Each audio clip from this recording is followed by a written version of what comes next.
Diop went to this conference on the peopling of ancient Egypt. Now I want you to listen to this very carefully. After many years, more than 2 centuries in which European universities and academics have stated that Egypt is Caucasoid, or it is Semitic or Hamitic or Afro-Semitic or Afro-Hamitic, eventually they invited Cheikh Anta Diop and Theophile Obenga. This is the first time at any international conference on an intellectual matter that Africans are invited up to deal with their own story. Theophile Obenga, he wrote me last week. This is the first time I'm hearing from him, because apparently Diop left a lot of papers after he died, and so several people in France and French-speaking Africa suddenly become aware of the journal for the first time. Theophile Obenga is an expert on Bantu. He's head of the Bantu Research Institute in Brazzaville. He's a great linguist, like Diop. And they appeared at this conference. Everybody else was European or Arab from the Arab Republic of Egypt. And at this conference, everybody came unprepared except the 2 Africans. Could you imagine that? This is a conference meeting, an academic conference meeting to discuss the peopling of Egypt, and these guys arrive empty-handed, talking from their heads. The Africans arrive with heavily researched papers. The linguistic evidence of Diop was so startling that everyone had to admit this is one of the revolutionary things, that Diop and Obenga, particularly Diop, had proven beyond the shadow of a doubt that the Egyptian language was not Semitic or Hamitic, it was African. But there is where the agreement ended, because when Diop tried to show that not only the language was African, but that the people were African, everybody got upset. And those people who couldn't say that it is not so, they said, we mustn't talk about race anymore. We are all human beings here. Let's stop talking about race. So let me read you the passage from my introduction which deals with this. A summary of this conference is of interest and value to readers, since it reveals the state of Egyptology at the moment and the defensive reaction to the question of blackness or Negroness. Professor Galab of the Arab Republic of Egypt declared that the human race during the Paleolithic era, which is the Stone Age, was more or less homogeneous and Caucasian, meaning to say all human beings were first white. This is an Egyptian, you know. And that Negroes only began to appear much later. A Negro culture, he claimed, did not appear prior to the Neolithic, that is the age of agriculture.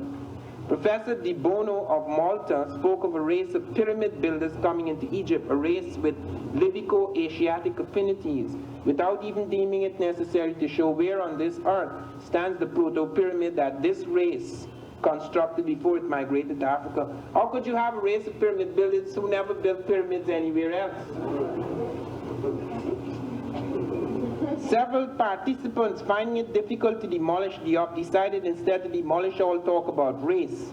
Professor Sav Soderberg of Sweden, while demonstrating that the majority of Neolithic cultures in the Nile Valley belong to the techno-complex of Saharan and Sudanic cultures, said the concept of race was outmoded and should now be abandoned. After he showed that the technology of the early Egyptians is Sudanic and Saharan, which is African, he said, don't talk about race.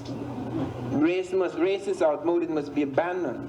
Professor Vorkut of France, insisting that there was no way to tell how many of the Egyptians were white and how many were black, felt the evidence nevertheless showed that Egypt at least was African in its way of writing, its culture, and its way of thinking. Now just imagine that. You can't tell how many white people are there, yet everything they're doing is African. In other words, they're white Africans. These white Africans, their language, they said, is African. Their culture is African. Their science is African. And yet you can't tell whether they're white or black. Professor Shinny of Canada said that Herodotus and all the Greeks and Romans who had called Egyptians black were merely being subjective like Dr. Diop. race was not a scientific concept. Professor Mokhtar of the Arab Republic of Egypt said the problem of race was unimportant. Professor Abdullah of the Sudan, after chiding Diop for adopting an Africanist approach to this problem, went on boldly to assert that the Egyptian language belonged to a family of Proto-Semitic languages and that there was abundant evidence to prove it. He had not come to the conference, however, with his abundant evidence. This, in fact, was one of the remarkable revelations of this international conference. In its final report, UNESCO pointed out, quote, listen to this, although the preparatory working paper set out by UNESCO gave particulars of what was desired, not all participants had prepared communications comparable with the painstakingly researched contributions of Professor Cheikh, Anta, Diop, and Obenga. The Africans at last had done their homework, and those theses, which had once seemed formidable, now shook with the fragility of leaves and the new intellectual wind blowing from the continent. All the time they had had their own way until they had become intellectually flabby. This is one of the things that I have noted. When I was in Arizona some years ago, I had to fight with someone they called an expert on Mexico. And when I opened up on this guy, I realized that I wasn't fighting an equal, that he couldn't fight because he'd never fought in his life. We have to fight. We have to fight for every inch of ground. Nothing is yielded to us without a struggle. But they always took it for granted, as my mother used to say, they're born with golden spoons in their mouths. And so when at last he met a fighter, he couldn't fight. When I started on him, I suddenly realized, I said, you know, animals, when they fight like apes, etc., when they're about to overpower you completely and they realize that you are losing, the ape pulls back. Man doesn't usually pull back.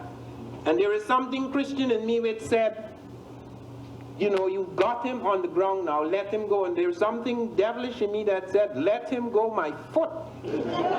He has trampled us for centuries. These are the kinds of men who have destroyed us for centuries. They are still destroying us. Our children are being destroyed. Don't let him go.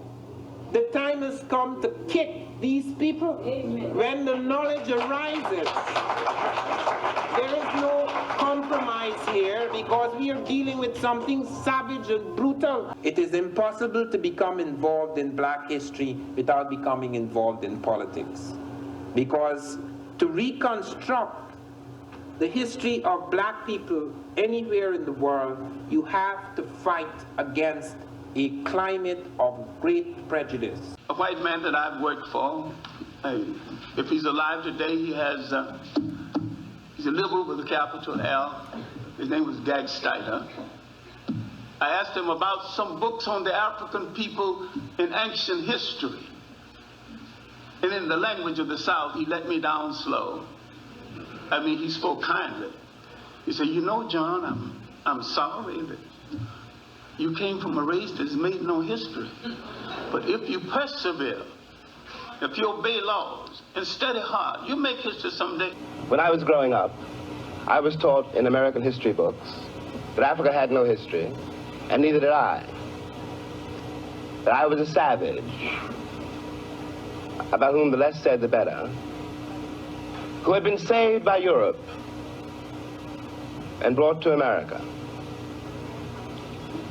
And of course, I believed it. I didn't have much choice. Those are the only books there were. Everyone else seemed to agree. In terms of scholarly debates, we know of the work of Cheikh Anta Diop, and he's played an important role in verifying the ethnicity of the ancient Egyptians. Robin, can you tell us a little bit about that? Yeah, Professor Cheikh Anta Diop was a scholar from Senegal. Why he's important is that he wrote a book called Nation Negre et Culture, but the English came out as The African Origin of Civilization, Myth or Reality. That book came out in 1974, and because it was now in English, it attracted a very wide interest. In that book, Professor Diop presents essentially part of his doctorate thesis. And his doctorate thesis was not just that the ancient Egyptians were black Africans, but also that other African culture can be related to ancient Egypt, in much the same way that European culture is related to the ancient Greeks and the ancient Romans. Same idea. Now, what Diop presented was, first of all, he went through the various classical scholars. Now, the classical scholars are the ancient Greeks, the ancient Romans, and he presented 10 examples where they described the ancient Egyptians. And then if you go through some of the examples, there's an ancient European scholar called Herodotus, who was an ancient Greek scholar. He said the ancient Egyptians had black skins and woolly hair. Lucian says that the ancient Egyptians were too black, then describes them as having thick lips and bandy legs. Other scholars, Diodorus Siculus, suggested that the Egyptians actually descended from the people of what we would now call the Sudan. And when we examine our 10 scholars, they paint quite a detailed picture of what did the ancient Egyptians look like. Then Professor Diop went in search of positive proof, and what he did was he had access to a series of mummies that were excavated by a gentleman called Mariette. And the Mariette excavation mummies, Diop removed elements of mummy skin and had that skin examined. Essentially what he was looking for was the evidence of a high quantity of melanin or the absence of a high quantity of melanin. And that way we could work out, are we dealing with Negro skin or non-Negro skin? Diop suggested that all the mummies found in the Marietta excavations, all of them had Negro skin. The next thing then was UNESCO commissioned something called the General History of Africa. That took place in 1974. Now the big sticking point was going to be, where is ancient Egypt going to fit into these volumes, the General History of Africa? So they called a debate, and the debate was called the Cairo Symposium. And at that debate, 2 scholars presented a case that the ancient Egyptians were Africans, and 18 scholars presented a case that the ancient Egyptians were Europeans, Asians, non-Africans. The 2 scholars, Professor Cheikh Anta Diop and Theophile Obenga, won the argument. And if you read the General History of Africa, Volume 2, the debate is in there, and it's really, really funny, just watching 2 people slaughter 18. Must have been very embarrassing for them. It's been so embarrassing that one would have expected that to be sort of common knowledge and someone to do a documentary about it and so on. But for obvious reasons, none of this has happened. I guess that's our job to do. Indeed.